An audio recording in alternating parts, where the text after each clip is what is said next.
আমি অন্ধ মানুষ দাদা ভাই, আমাকে আমি দুদিন ধরে খেতে পাইনি। আপনারা যে যেমন পারবেন দুটো পয়সা দিয়ে যান আপনারা।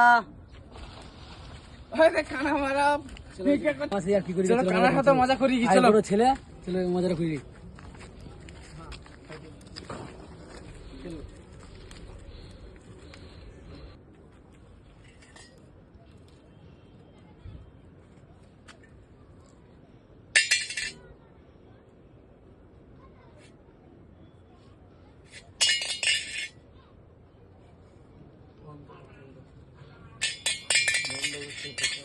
দিয়ে যান বাবা, দুটো পয়সা দিয়ে যান।